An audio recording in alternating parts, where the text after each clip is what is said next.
bagong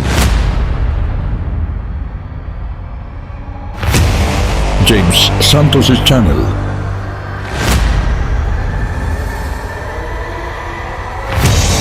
Bagong tema, bagong boses, may komentaryo. Ang pangangaral ni Brother Eli Soriano.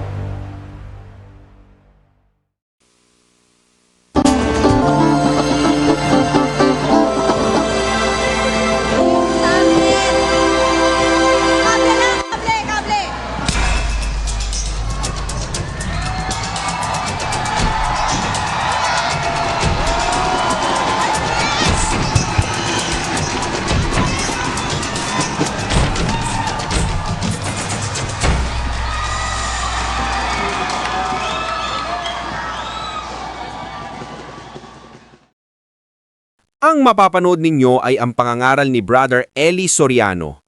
Patutugtugin natin ang buang video nang hindi mawala ang konteksto ng kanyang ipinapangaral.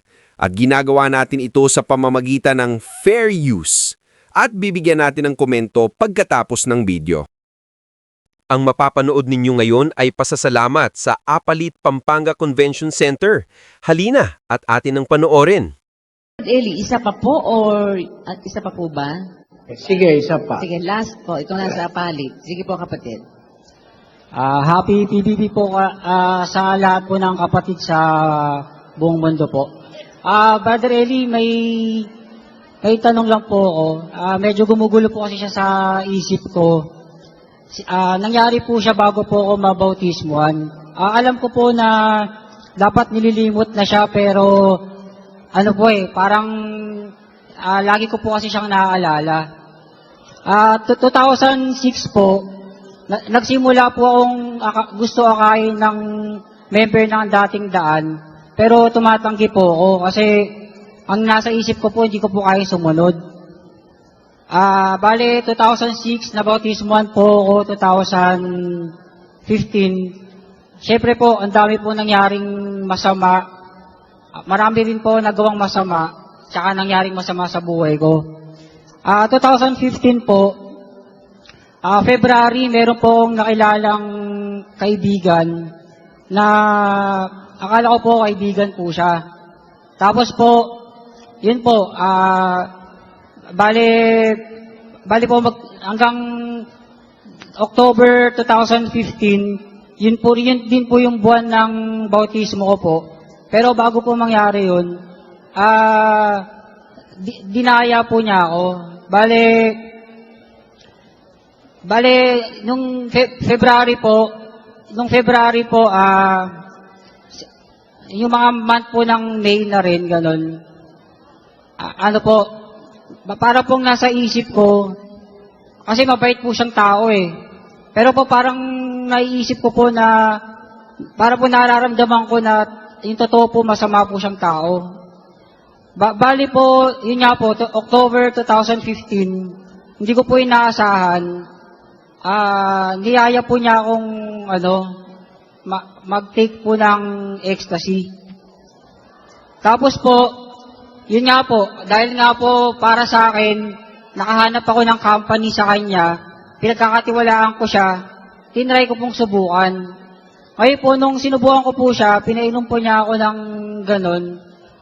Hindi ko pa pala kaya. Pero pinipilit ko pong kayanin. Pero po, hindi po yun yung pinaka-highlights, Brother Eli. Ang medyo pinag-alalahanan ko po nun, habang nasa influence po ako nung binigay niya sa akin, gusto niya po akong dayain na, sabi niya sa akin, ibinigay ko na naman sa iyo yung lahat, ganun, kumbaga, parang pinapalabas niya lahat ng pwedeng naging achievement ko sa buhay, parang galing sa kanya, parang ganun po. Ano pa daw po ba yung hinahanap ko na kulang? Bakit daw po ba hindi ko itakwil yung Diyos? Kaya po nung dahil nga po, parang mas malaki yung tiwala ko sa kanya, kasi nga, nakahanap po ako ng company sa kanya, kasi po, lumaki po kasi ako na parang wala po akong kaibigan, ganon. Tapos po, yun nga po, parang yung buong tiwala ko po sa kanya, sabi ko sa kanya, sige, tatakwil ko na yung Diyos. Sabi ko, So, pinipilit ko yung sarili kong itakwil po. Parang ayaw, parang kahit marami pong masamang nangyari sa buhay ko, parang nararamdaman ko yung kabutihan po ng Diyos. Kaya kaya po hindi ko po kaya. Siguro po nakawalang oras po kami na pinipilit niya akong itakwil yung Diyos. Pero hindi po siya nagtagumpay kasi para po kasing nakita ko sa kanya, natakot siya eh. Para pong may sumagip po sa akin na parang nagsasabi na ihinto mo na yung pandadaya mo, ganun. Yun nga po, bali po, nung pauwi na po ako sa bahay, hindi ko po, hindi na po ako makahinga. Gusto ko na pong magpa-emergency room. Pakiramdam ko po mamatay na ako. Bali po, 2006 pa po ako inaakay nung dalawang kapatid sa dating daan. Tumatanggi po ako. Nung gabing yun, ako na po yung tumawag sa telepono. Sabi ko sa kapatid, bro, meron kasi ako nakausap. Hindi ko alam kung satanas yata yun. Kala ko kaibigan ko. Baka kasi nakuha niya na yung kaluluwa ko eh. Pwede bang magpadoktrina ako sa dating daan? Kaya po, dati ako yung pinipilit po nilang magpadoktrina, sa sobrang takot ko po, ako na po yung nagkusa magpadoktrina. Brother Eli, yung tanong ko po, ano po bang klaseng tao yung nakilala ko po na yun? Yun lang po. Yun po.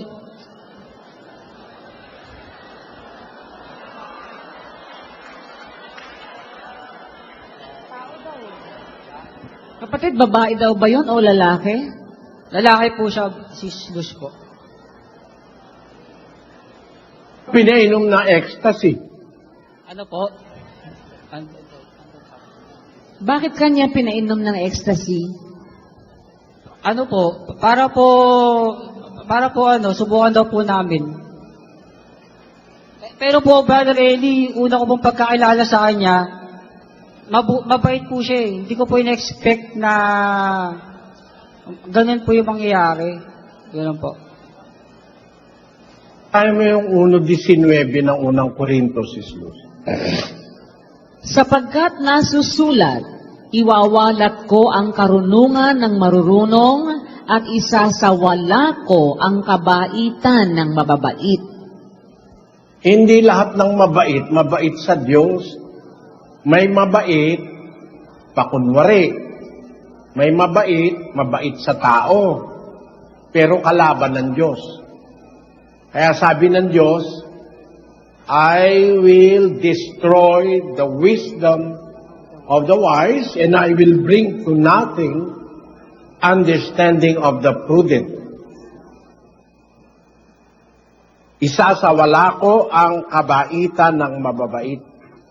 May mga mababait kasi, hindi tanggap sa Diyos eh. 16:15 ng Luka. At sinabi niya sa kanila, kayo ang nangag-aaring ganap sa inyong sarili sa paningin ng mga tao. Datapwat nakikilala ng Diyos ang inyong mga puso, sapagkat ang dinadakila ng mga tao ay kasuklam-suklam sa paningin ng Diyos. May mabait sa tao, dinadakila ng tao, kasuklam-suklam sa Diyos. Ingat kayo sa bait. Ang bait sa Biblia, ang tunay na kabaitang mula sa Diyos, yung pagkilala sa Diyos. Yun ang mabait, yung sumusunod sa kanyang mga salita. Pero yung mabait na ayaw maniwala sa Diyos, ayaw sumunod sa salita ng Diyos, hindi mabait yun. Demonyo yun. No? Mga walang Diyos sa buhay. Kaya ingat kayo mga kapatid sa pakikisama dahil hindi ko mo na ang paniwala mo mabait, kukunin ninyo yung pamantayan ng mabait sa Biblia. Ang sabi ng salita ng Diyos, ang bait ng tao,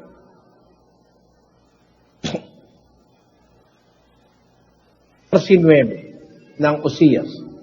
Sino ang pantas at siya'y makakaunawa ng mga bagay na ito at mabait at kanyang mga lalaman sapagkat ang mga daan ng Panginoon ay matutuwid at lalakaran ng mga ganap, ngunit kabubuwalan ng mga mananalangsang. Ang mabait, yung nakakaunawa at lumalakad sa daan ng Panginoon. Yun ang mabait, sabi ng tanong ng Diyos, sino ang pantas? Siya'y makakaunawa ng mga bagay na ito at mabait at kanyang mga aalaman sapagkat ang mga daan ng Panginoon ay matutuwid, lalakaran ng mga ganap. Ang bait sa Diyos, yung taong nakakaunawa, lumalakad sa kanyang mga daan.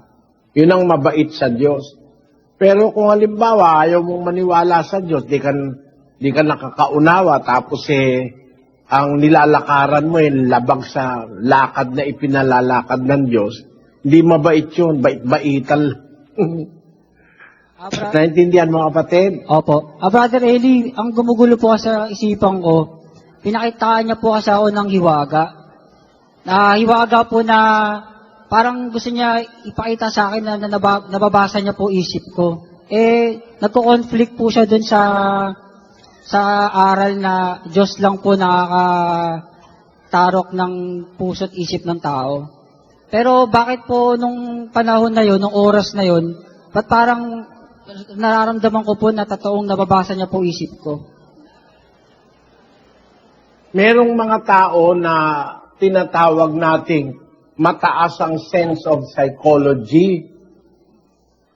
Lalo na yung mga eksperto sa psychology, no?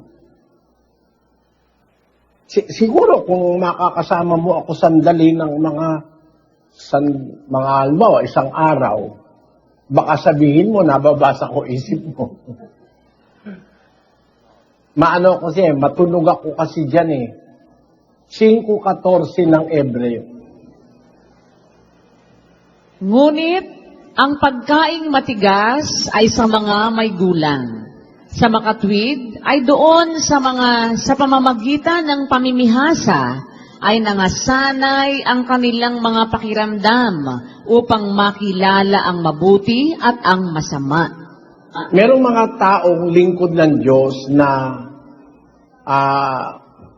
sa pamamagitan ng pamimihasa, nangasanay ang pakiramdam makakilala ng mabuti at ng masama.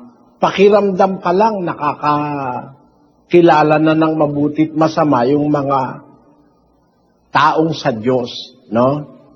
Ganon din naman yung mga sa sanlibutan, yung mga tinatawag na psychologist, no? Akala mo nababasa isip mo, pero di totoo yun.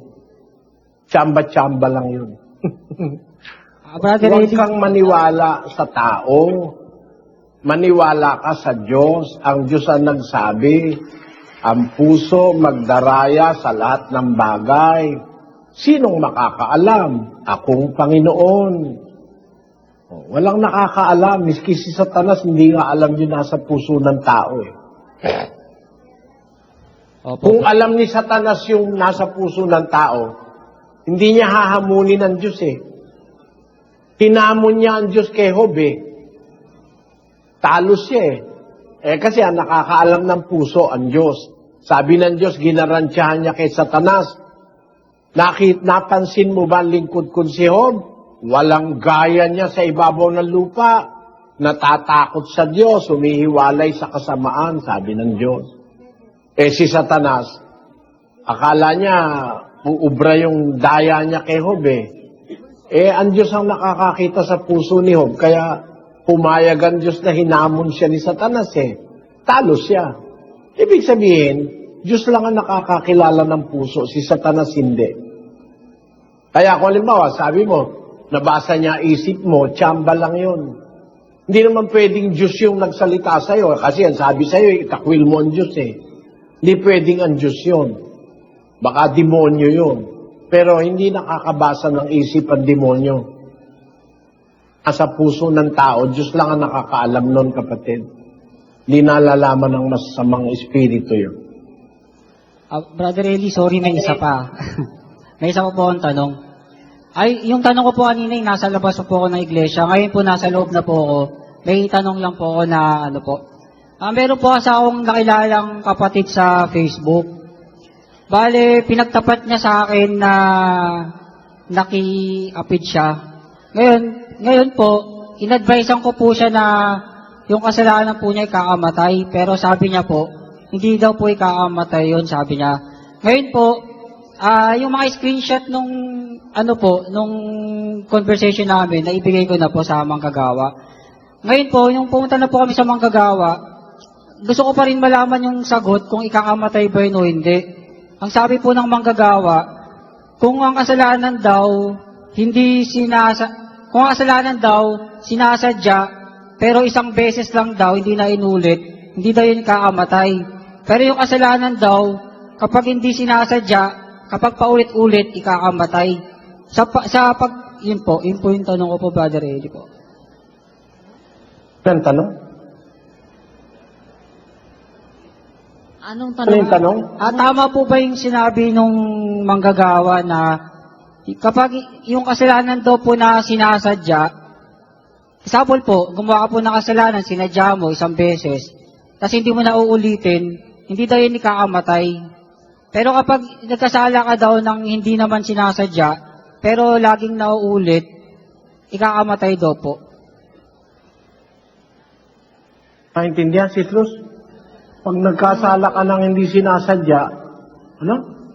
Example po, Brother Eli, gumawa ko ng kasalanan, sinadya ko po, hindi daw po ikakamatay yun. Tapos daw po, kapag hindi ko naman sinasadya, ikakamatay daw po. Example po, lagi ako nagkakasala, hindi ko naman sinasadya, laging nauulit, ikakamatay daw po. Pero daw po, kapag sinadya ko, kahit isang beses lang, ikakamatay daw po. Ayan, magulo. Naiba, declaration, Sislus, naiba. Opo, iba po. Kasi Ulitin ko po. Sorry po, ulitin ko po. Yung kasalanan daw po na sinasadya po. Kapag gumawa ka daw ng kasalanan sinasadya, sample, sinadya mong makiapid, pero hindi mo na daw inulit, hindi daw yun ikakamatay. Pero kung nagkano ka daw ng kasalanan, hindi mo daw sinasadya ilang beses, daw po, pag hindi mo daw sinasadya, pero laging nauulit, ikakamatay daw po. Hindi, ang ikamamatay na kasalanan, yung nasa Gis 26 ng Ebreo. Sapagkat kung ating sinasadya ang pagkakasala, pagkatapos na ating matanggap ang pagkakilala sa katotohanan, ay wala nang haing natitira pa tungkol sa mga kasalanan. Yun. Kung ating sinasadya ang pagkakasala. Alam mo, merong meron ditong konting diferensya ang translation Basahin natin sa English. For if we sin willfully, after that we have received the knowledge of the truth, there remaineth no more sacrifice for sins. Basahin natin sa Revised Standard Version. For if we sin deliberately, after receiving the knowledge of the truth, there no longer remains a sacrifice for sins. Basahin natin sa interlinear Greek. Then natin yung interlinear. For if we sin willfully, after Yung salitang willfully. 1596 is it. Ito po, hekosios, an adverb from the same as G1595, voluntarily, willfully, willingly. Tingnan mo yung 1595. 1595. Hikosion, neuter of a derivative from G1635, voluntariness, willingly. So, ang idinidenote nung salita na yun, yung voluntarily, willfully, o itinranslate sa Tagalog na sinasadya. No? Kaya ko sinabing mayroong konting diferensya. Kasi, kung papansinin natin yung nasa Greek, sa interlinya, ang mga salita lang na original na nasa Greek, no? Yung 1063, 2257, 264, 1596, wala yung after that we have, wala yon. Nakasunod ka, Sis Luz? Opo, Brother Eli. Wala. Dinagdag lang nila yun eh. Opo. After that we have. Ang nakalagay na original na mga salita, wala yung cure nung mga translator. For we sin willfully, receive the knowledge, the truth, there remaineth no more sacrifice for sins. No? Pagka kukunin mo yung konteksto ng mga sinasabi ni San Pablo, maliligaw ka kung if you are going to interpret this out of context. Bakit? Basahin mo yung ikalawang Korinto, Kapitulo 12. Islus. So, ang ikatlo na ako'y paririyan sa inyo. Sabi niya, sa 12, umpisahan mo sa 12 Gs, Islus. Si Gs. Kaya nga, ako'y nagagalak sa mga kahinaan, sa mga pagkaapi, sa mga pangangailangan, sa mga pagkakausig, sa mga paghihinagpis dahil kay Kristo, sapagkat pagka ako'y mahina, ako nga'y malakas. Ako'y naging mangmang, pinilit ninyo ako. Ako sana'y dapat ninyong purihin, sapagkat sa anuman ay hindi ako naging huli sa lubhang mga dakilang apostol, pagaman ako'y walang kabuluhan.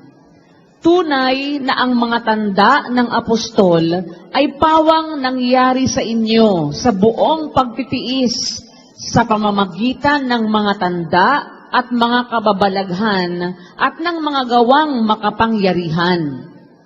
Sapagkat ano nga ang inyong ikinahuli sa ibang mga iglesia, kundi ang ako'y hindi naging pasanin ninyo, ipatawad ninyo sa akin ang kamaliang ito. Narito, ito ang ikatlo na ako'y handang pumariyan sa inyo, at ako'y hindi magiging pasanin ninyo, sapagkat hindi ko hinahanap ang inyo, kundi kayo. Sapagkat hindi nararapat ipagtipon ng mga anak ang mga magulang, kundi ng mga magulang ang mga anak. Sinulat ni Pablo ito sa ikatlong pagkakataong pupunta siya sa Korinto. Meron pa siyang mga pagpapauna, hindi ako pupunta dyan dahil papapasan ako sa inyo, dahil hindi ko hinahanap ang inyo kundi kayo. No? Diyan din sa pagkakataon na yan, sinabi niya na sa 20, Natatakot nga ako na baka sa anumang paraan, kung ako'y dumating, ay kayo'y masumpungan kong hindi gaya ng ibig ko, at ako ay inyong masumpungang hindi gaya ng ibig ninyo.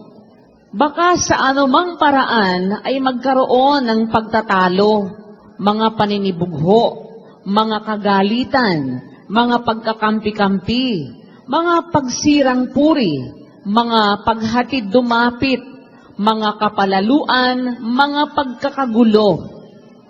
Baka pagka ako'y dumating na muli, ay ako'y pababain ng Diyos ko sa harapan ninyo, at ako'y malumbay dahil sa marami sa nangagkasalang una, at hindi nangagsisi sa karumihan at sa pakikiapid at sa kalibugan na ginawa nila. Kung intindihin mo, ang ikinatatakot ni Pablo, baka merong mga nakiapid, mga gumawa ng kalibugan, karumihan, na hindi nagsisi sa pagkakasalang ginawa nila nung una.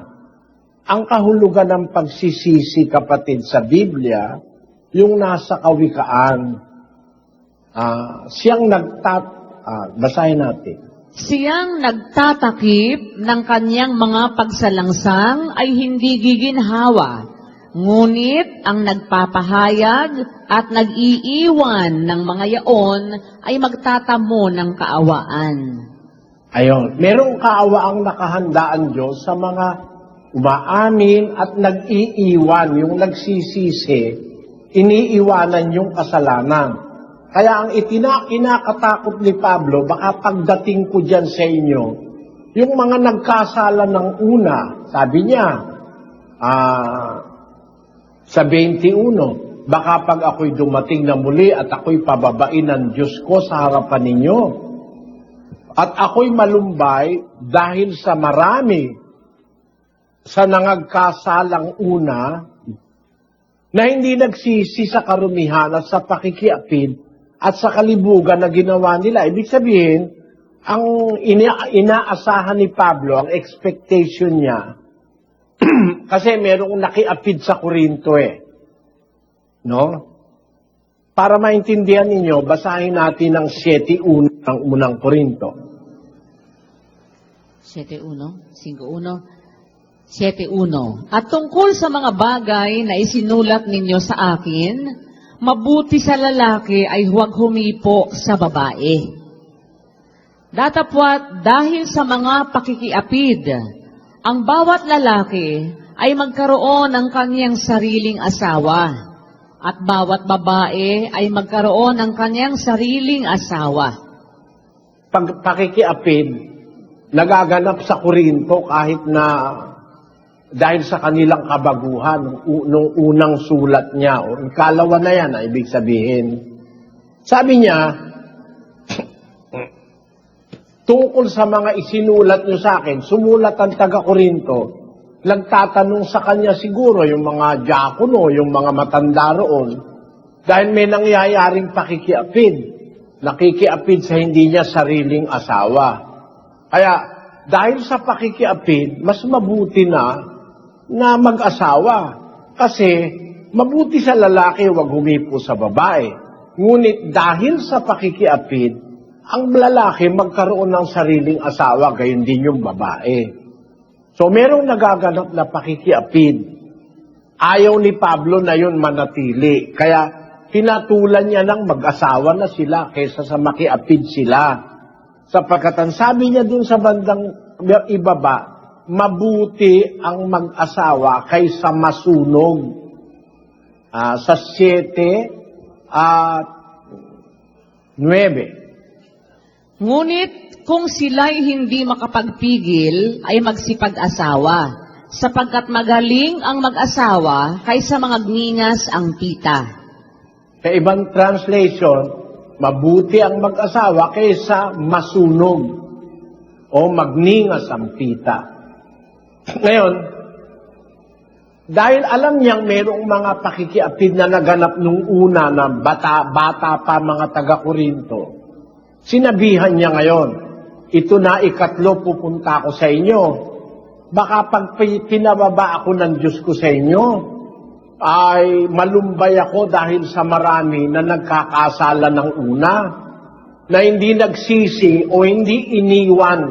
Ang pagsisisi kasi, iniiwan mo yung nagawa mong kasalanan.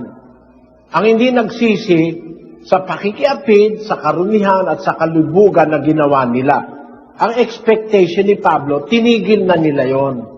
Baka hindi kayo tumitigil, malulumbay ako. At ang sabi niya, yung sa ikatlo niyang sulat, pagdating ko sa bibig ng 2 o 3 saksi, dun sa Kapitulo 2, kapatid na Luz, basa mo, pagtitibayin ang bawat salita. Ito- 13:1. Ito ang ikatlo na ako'y paririyan sa inyo.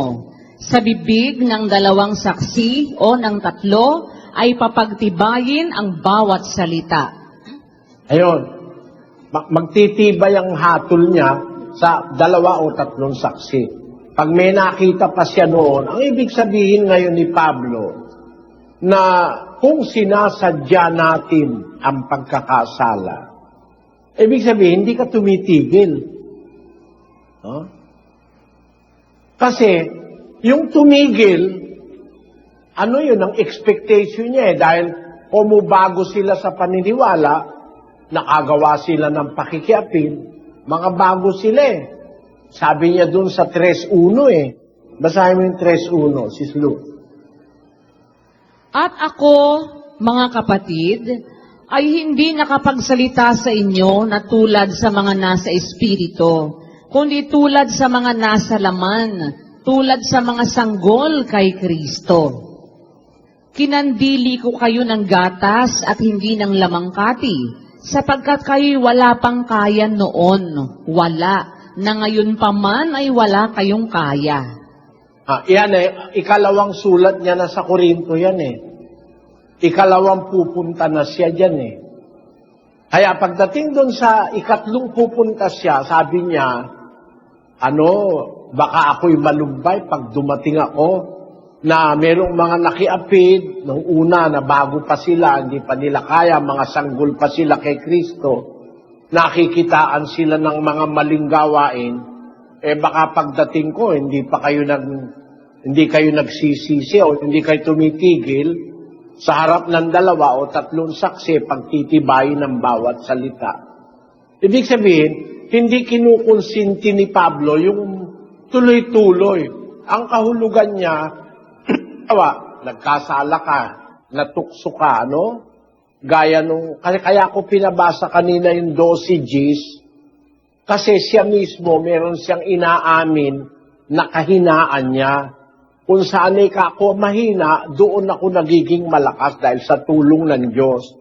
Pinakikita niya sa mga kapatid sa iglesia na ang tao maaaring magkamali dahil sa kahinaan. Hindi sinasadya yun kahinaan yun Ang kahinaan, yung halimbawa, gutom na gutom ka na, wala kang makain, nakapang-umit ka ng pandesal, nauunawaan ng Diyos yun na dahil mahina yung laman mo, hindi mo na kayang tiisin ng gutom, nakapang-umit ka, nakakuha ka ng pagkain ng iba, napapatawad ng Diyos yun. Yung mga tawag ng kahinaan ng laman, kung minsan, may garantiya ang Diyos dun Hindi naman siya papayag na kayo ay tuksuhin higit sa kaysa inyong makakaya. Ngayon, kung halimbawa, natukso yung kapatid, ibig sabihin, nakairal yung kahinaan ng kanyang laman, yung mga gano'n, nauunawa ng Diyos yun. Papakita ko sa inyo yan doon sa susunod nating pag-aaral. Ang ating paksang susunod, kapatid na Luz, kung bakit ang Diyos ay tumatrato sa tao personally. Tinatrato niya ang tao personally, individually. Iba ang trato niya kay Brad Sunny, kay Brad Danny, kaysa sa trato niya kay Sis Luz. Natin makikita kung gaano ka-concern ang Diyos sa kanyang mga lingkod. Individually, tinatrato niya tayo.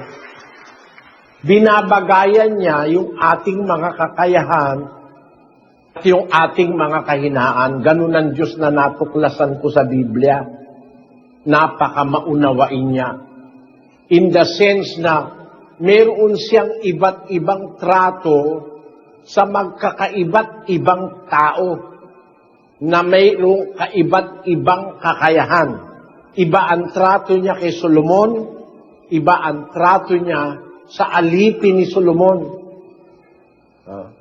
Nauunawaan ng Diyos yung mga pasikot-sikot sa buhay natin individually. Napakagandang aral nito na natuklasan ko sa Biblia na ganun pala magmalasakit ang Diyos sa kanyang mga lingkod. Individually, meron siyang individual treatment sa ating lahat. Kung halimbawa tayo 1 milyon, 1 milyong pakikibagay ang ginagawa ng Diyos sa atin. Hindi siya umahatol grossly. Sa 1 linggo, kung loloobin ng Diyos yung paksa na yan. Ngayon, ang punto ko dito kaya ito, mahalaga yung consultation, meron kang matututunan dito Yung sinasabing, kung sinasadya natin ang pagkakasala, ibig sabihin nun, kasalanang natangay ka, nakagawa kang kasalanan, di mo sinasadya. Tapos itinutuloy-tuloy mo na, nasiyahang ka na, hindi mo na tinigilan, wala nang pag-asa yun. Pero halimbawa, bunga ng kahinaan, nagkasala ka, nadala ka ng laman, dapat, pag nahimasmasang ka na, huwag mo nang itutuloy. Pagka ang ginagawa mo, tinutuloy-tuloy mo na. Mas maganda nga ang pagkakasalin sa Espanyol at saka sa Portuges Sa Portuges, ang sabi doon, sa Portuges,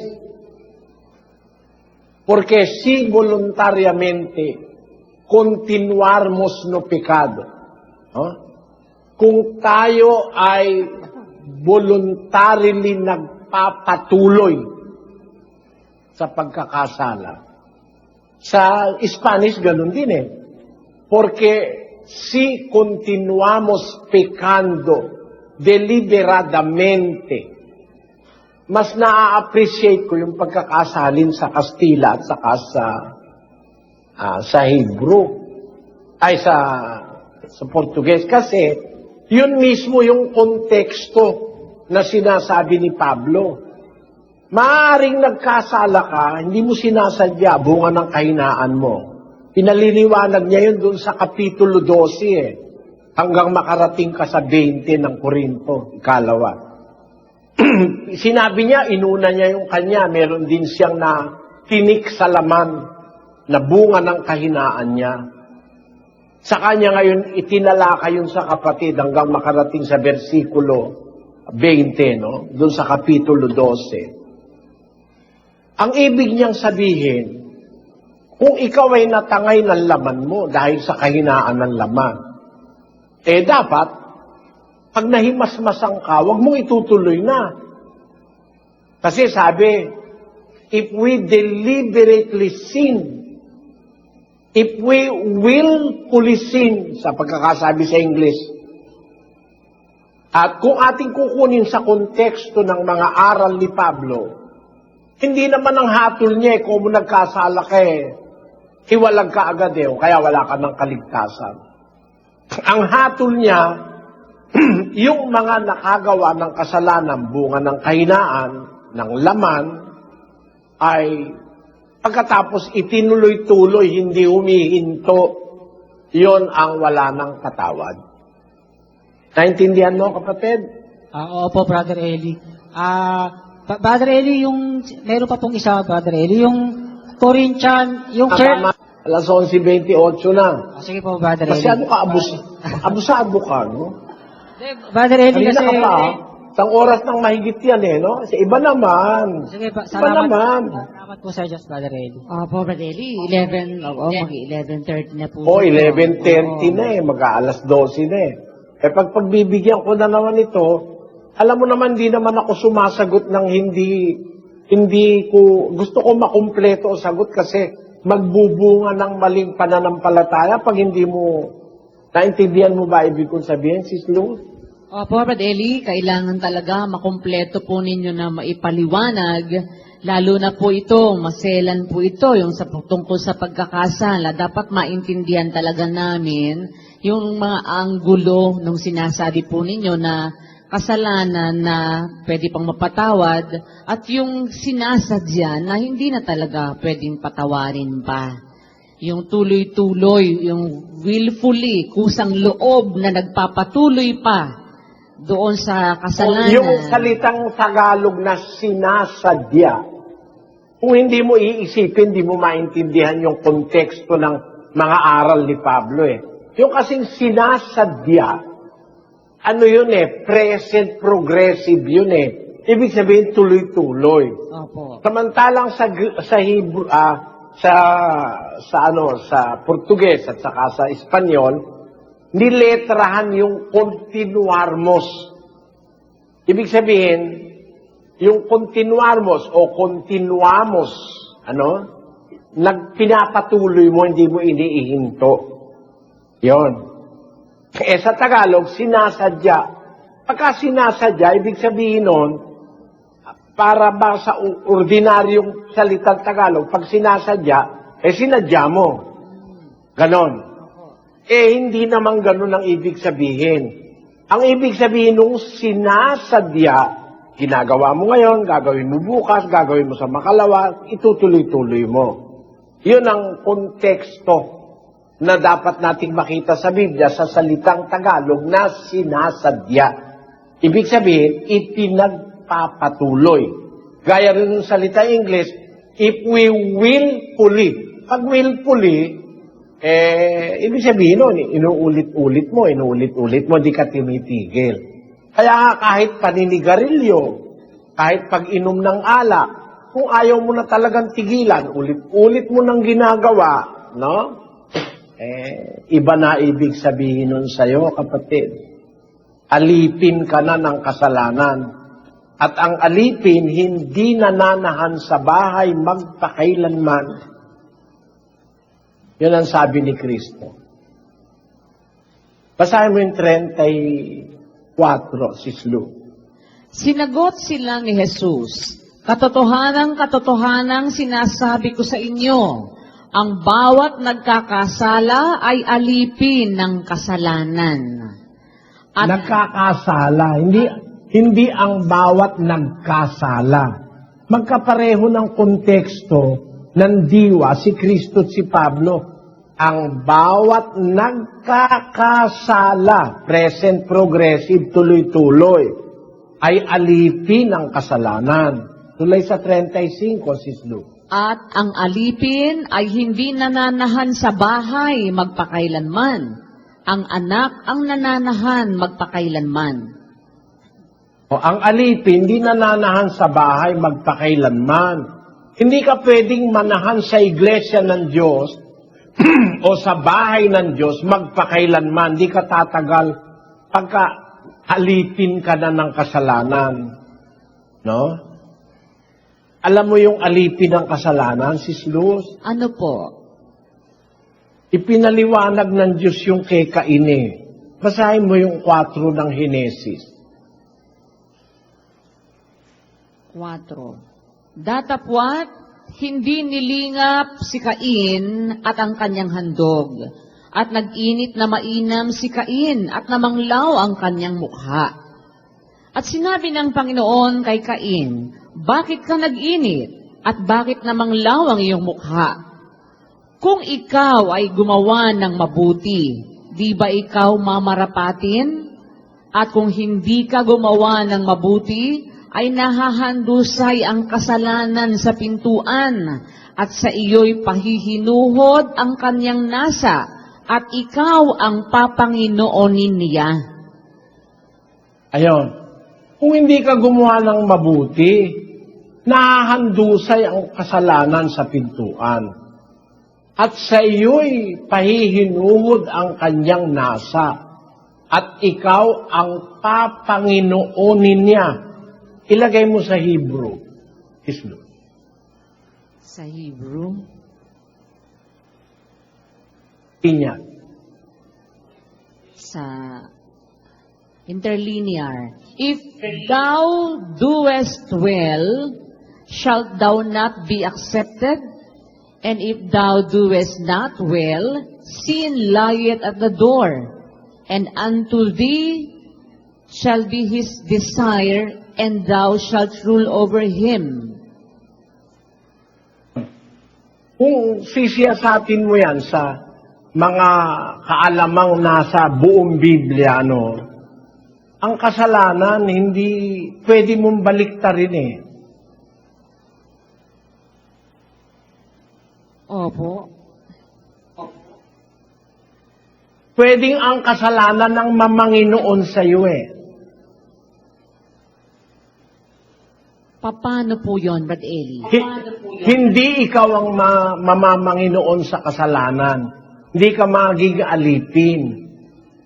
Gawin mo lang yung pinapagawa ng Diyos. Gumawa ka ng mabuti. At wala namang gumagawa ng mabuti na hindi nagkakasala. Gumagawa ka ng mabuti, nagkakasala ka pa rin. Pero nagkakasala ka na ikaw ang Panginoon niya. Hindi ikaw ang mamamanginoon sa Kanya. Amen. Basahin mo yung Ecclesiastes 7:20, Sisli. Tunay na walang matwid sa lupa, na gumagawa ng mabuti at hindi nagkakasala. O, di gumagawa ka na ng mabuti, sumusunod ka na sa utos, nagkakasala ka pa. Sapagkat walang tao na hindi nagkakasala. Sa 36 ng ikalawang kronika. Kung sila'y magkasala laban sa iyo, sapagkat walang tao na di nagkakasala. At Walang tao hindi nagkakasala kahit matuwid sa lupa. Gumagawa ng mabuti, nagkakasala. Ibig ba sabihin nun, lahat na yun sinasadya mo? Hindi. Merong mga instances sa buhay mo, nagkakasala ka talaga kahit gumagawa ka na ng mabuti, ng utos, ng aral, ng salita ng Diyos. Pero, sa lahat ng yon, hindi iniaatang ng Diyos sa'yo kasi nakikita ng Diyos, hindi mo naman intensyon eh. Hindi mo naman pinlano. Hindi mo naman ipinagpapatuloy. No? Nagsisisi ka. Ting mananalangin ka sa Diyos, humihingi ka. Patawarin mo po kami, Ama. Ibig sabihin, hindi mo talaga intensyon, kaya nga humihingi ka ng tawad eh. No? Nagkakasala. Habang nabubuhay tayo, nagkakasala tayo eh. Hanggang nasa lupa ka, walang matwid sa lupa, gumagawa ng mabuti, na hindi nagkakasala. Sa lupa nga yan eh. Hindi naman sa langit yan eh. Napansin mo ba yung kapatid na Dani? Amen po, opo. Na dito lang pala naman sa lupa na kahit gumagawa tayo ng mabuti talaga, hindi na kaiiwas kahit lingkod po, nagkakasala. So hindi naman ibig sabihin po na sinasadya. Mga apostol mismo nagkasala eh. Opo. Diba? Mga apostol. Mga apostol nga nagsabi, kung sinasabi natin wala tayong kasalanan, dinadaya natin sarili natin. Umaamin sila indirectly. Nagkakasala sila. Si Pablo rin ganun. Ang mga unang Kristiyano nagkasala rin. Kaya masasabihin, walang taong hindi nagkakasala eh, kahit matuwid pa. Pero, ang dapat nating maintindihan, hindi yun mga sinasadyang kasalanan.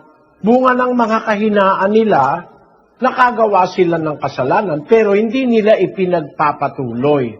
Kasi, kung ipagpapatuloy, kung pwede nga lang napalitan mo yung salita na ginamit sa Tagalog, kasi yung salitang sinasadya, hindi naman kasi dapat intindihin nyo na kung sinadya natin. Iba yung sinadya kaysa sa sinasadya. Naintindihan mo ako, Brad Danny? Opo. Malaki po pala ang pagkakaiba no na akala natin, ang konotasyon po talaga nung salita na yan na sinasadya. Para bang, paano nga ba? Intentional na talagang yun ay plinano mo, lahat ganon.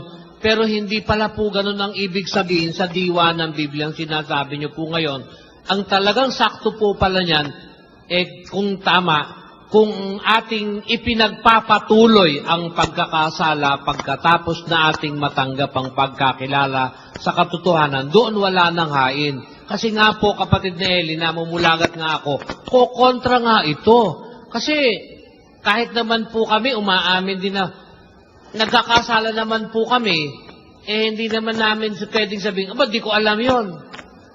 Pero hindi po pala ganun ang ibig sabihin nun. Ang ibig sabihin, nagkasala ka, di mo na pinagpatuloy. Kaya nga po pala humihingi tayong patuloy ng awa at patawad sa Diyos dahil nga doon sa kasalanang nagagawa natin.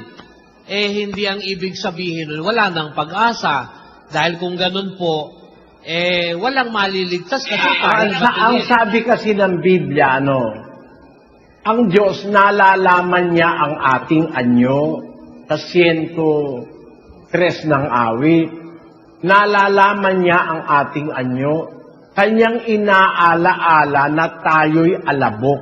Alam ng Diyos ang kahinaan natin Kaya si Pablo, inamin niya sa Diyos yung kahinaan niya Sabi niya nga sa Diyos, alisin mo sa akin itong bagay na ito, yung tinik sa laman ko.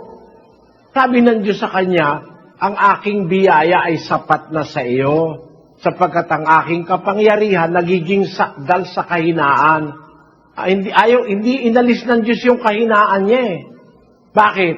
Kasi kung wala na siyang kahinaan, magpapalalo na siya ng labis.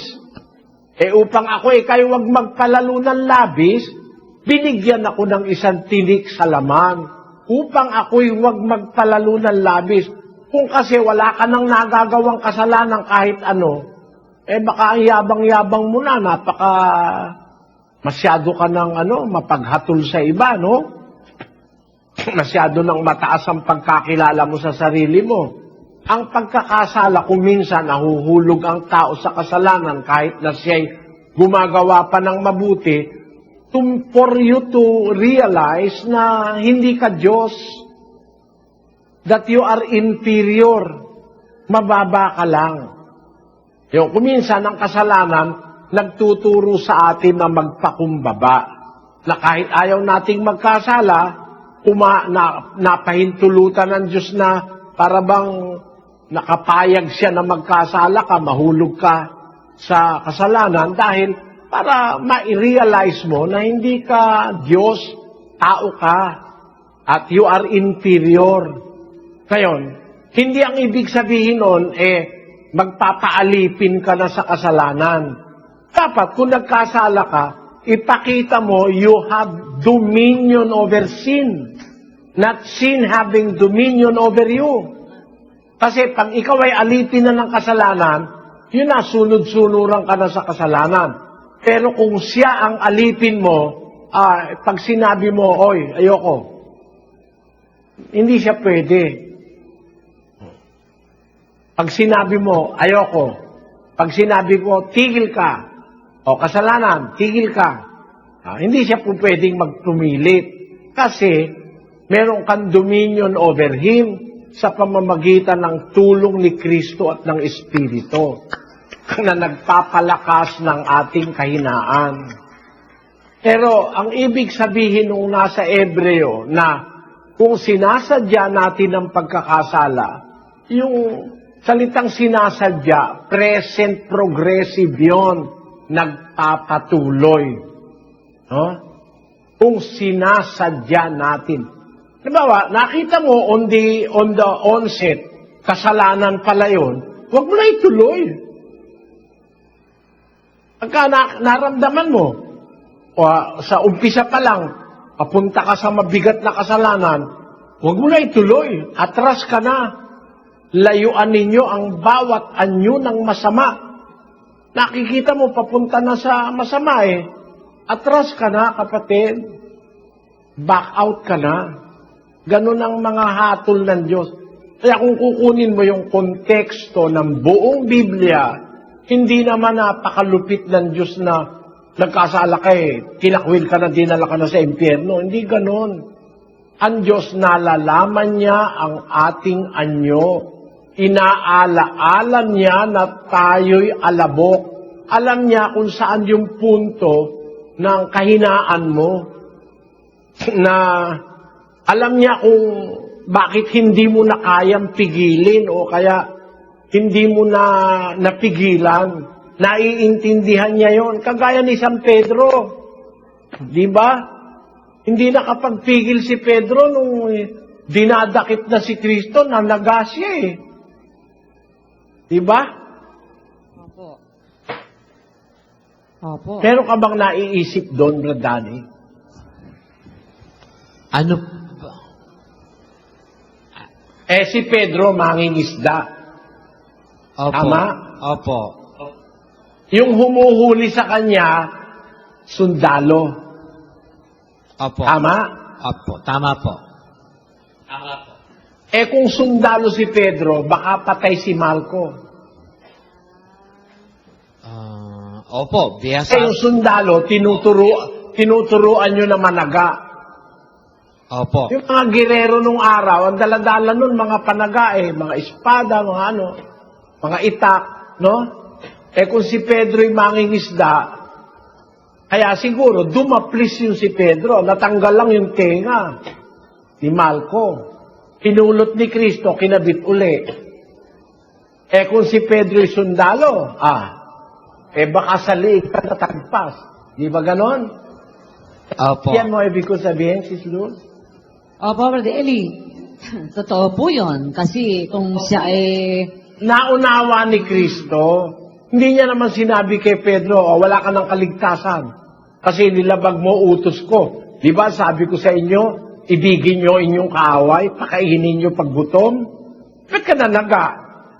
Kaya ngayon, tiwalag ka na, Pedro. Hindi naman ganun eh. Opo, Brother Eli. Naintindihan niya sa oras na yon, bunga nung pagmamahal kay Kristo, ayaw niya si Kristo'y dakpin, dahil hindi pa nauunawa ni Pedro ang mangyayari, akala niya mapipigilan niya yung pagdakip kung tatagain niya. Isang taga, akala mo ba, Sis Luz, gaano ba karami yung lumusob para huliin si Kristo? Marami po sila.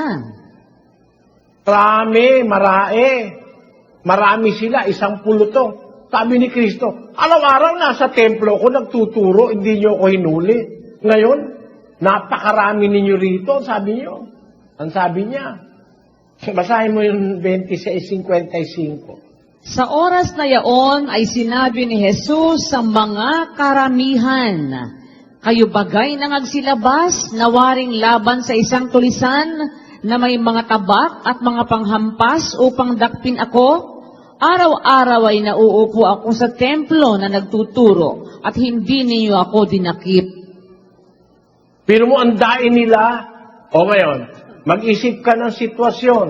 Alam ko naman na hindi iniisip ng iba ito Kasi hindi man nila maiisip, pinapaisip lang ng Diyos ito No? Apo.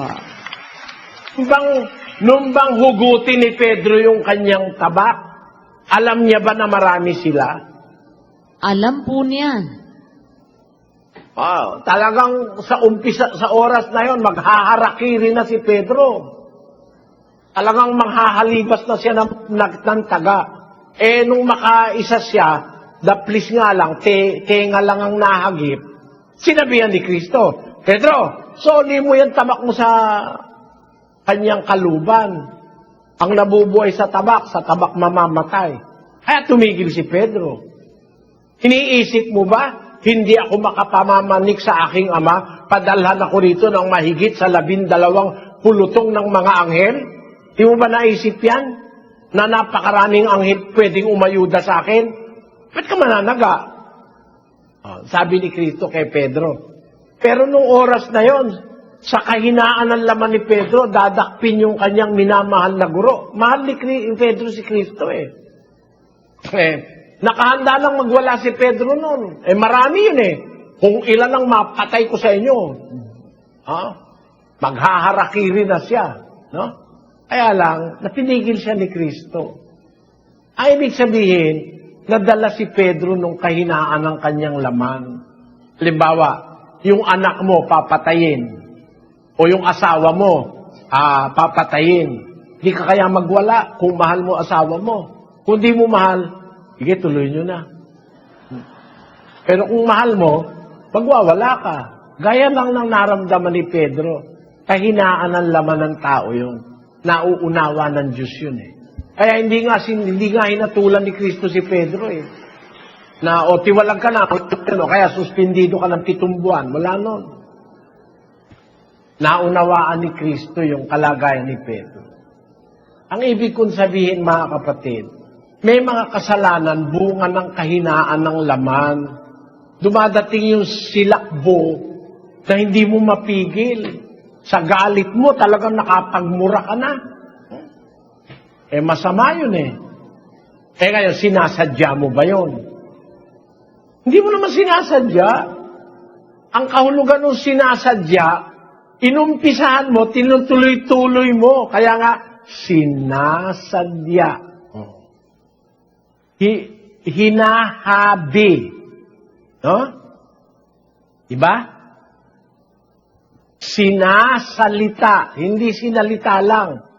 Sinasalita. Tinutuloy-tuloy. Yon ang ibig ko sabihin. Siguro pwede na yon. Naintindihan na ng mga kapatid yun para wag nilang sadyain ang kasalanan. Ha? Amen. Opo. Sa mga viewers at mga sumusuporta sa aking channel, maraming salamat. Please like and share. At maraming salamat sa panunood. Laging manalangin at magpasalamat lagi sa Diyos. Amen.